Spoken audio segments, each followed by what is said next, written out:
Hi, I'm Chris Wilson from Grinding Gear Games. This is the 10th video in the Path of Exile Build of the Week series, where we demonstrate an interesting character build that a player has submitted to us.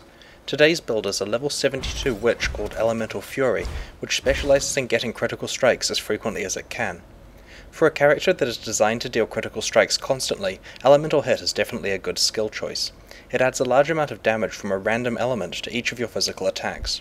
When these attacks become critical strikes, they cause the elemental status elements of freezing, burning, or shocking to occur. This elemental hit gem has been augmented by increased critical strike damage, increased critical strike rate, lesser multiple projectiles, and weapon elemental damage. Together, it's quite a formidable combination. One of the initial problems that this build had to solve was the fact that its elemental hit skill cost 83 mana per attack due to being affected by 4 support gems. The Clarity Aura was used to achieve faster mana regeneration. With this aura on, it's possible to run other auras such as Grace and Discipline, because the rate of regeneration is sufficient to sustain the elemental hit skill regardless of how much mana has been reserved. All of the auras that this player uses are linked with reduced mana cost support gems. In terms of items that add critical strike chance and damage, most of their damage comes from the wand and their amulet. The wand has a total of 28% spell damage and 34% critical strike chance, which multiplicatively affects the wand's base critical strike rate of 10.72%.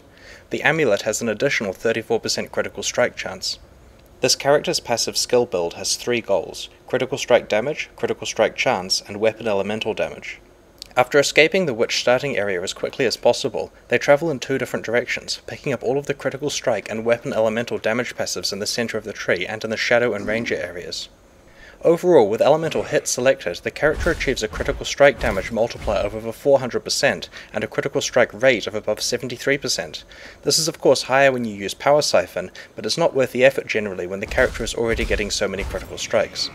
It's very interesting to see that this build chooses to use the Elemental Weakness Curse instead of the Critical Weakness Curse. I think it's a pretty sure sign that if the Critical Weakness Curse isn't useful to a character like this, then the curse needs to be rebalanced in some way. I'm pretty impressed by this build, as I haven't seen a good critical strike chance character for some time. It used to be much easier to build characters like this, so I appreciate the effort that the player has gone to when preparing this character. Access to Path of Exile is currently restricted to players in our closed beta. We're entering open beta later this year, but you can get access now if you purchase a supporter pack from pathofexile.com. If you enjoyed this video, please subscribe to our YouTube channel. Thanks very much for watching, and see you next week.